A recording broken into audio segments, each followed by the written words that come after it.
മാതൃസ്നേഹത്തിന്റെയും പാതിവൃത്യത്തിന്റെയും മഹത്വം വിളിച്ചോതുന്ന അപൂർവ ചടങ്ങ് നടത്തി എറണാകുളം എളമക്കര ദത്താത്രേയ ക്ഷേത്രത്തിലെ ജയന്തി ആഘോഷം. ദത്താത്രേയ ഭഗവാനെ താരാട്ടുപാടി ഉറക്കുന്ന തിരുതൊട്ടിലാട്ട ചടങ്ങിന് എത്തുന്ന ദമ്പതികൾക്ക് സന്താന സൗഭാഗ്യം ഉണ്ടാകുമെന്നാണ് വിശ്വാസം. ഭഗവാന്റെ തൊട്ടിലിന് സമാനമായി മറ്റു തൊട്ടിലുകളിൽ 3 മാസം വരെ പ്രായമുള്ള കുഞ്ഞുങ്ങളെ താരാട്ടുപാടി ഉറക്കുന്നതും പൂജാ ചടങ്ങിലെ പ്രധാന ആകർഷണമാണ്. മഹത്തായ പാതിവൃത്യത്തിന്റെ സ്വരൂപമാണ് അത്രി മഹർഷിയുടെ പത്നിയായ ദേവി അനസൂയ. ഒരിക്കൽ അനസൂയ ദേവിയുടെ പാതിവൃത്യം അളക്കാനെത്തിയ ത്രിമൂർത്തികൾ പിഞ്ചു പൈതങ്ങളായി മാറി. അവരെ സ്വന്തം കുഞ്ഞായി കരുതി ദേവി അനസൂയ മുലയൂട്ടി. ത്രിമൂർത്തികളുടെ അംശം ചേർന്ന കുഞ്ഞിനെ അത്രി മഹർഷി ദത്താത്രേയൻ എന്ന് വിളിച്ചു. ഭഗവാൻ ദത്താത്രേയ ജന്മാഘോഷത്തിന്റെ പ്രധാന ചടങ്ങ് കൂടിയാണ് തിരുത്തൊട്ടിലാട്ടം.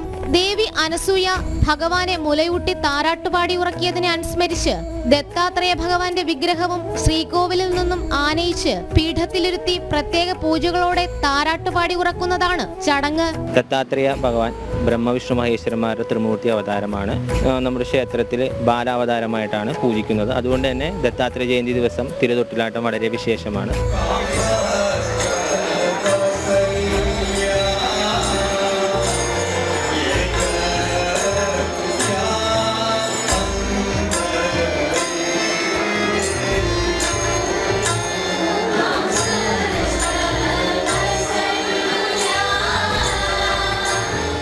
ഇതേ സമയം തന്നെ 3 മാസം വരെ പ്രായമായ കുഞ്ഞുങ്ങളെ ഭഗവാന്റെ തൊട്ടിലിന് മുന്നിൽ തയ്യാറാക്കിയ മറ്റൊരു തൊട്ടിലിൽ കിടത്തി അമ്മമാർ താരാട്ടുപാടി ഉറക്കും.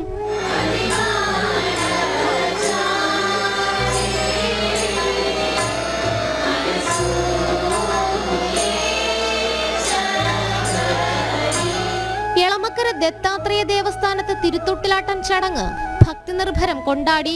തിരുത്തൊട്ടിലാട്ടത്തിനെത്തുന്ന ദമ്പതികൾക്ക് സന്താന സൗഭാഗ്യം ഉണ്ടാകുമെന്നാണ് വിശ്വാസം.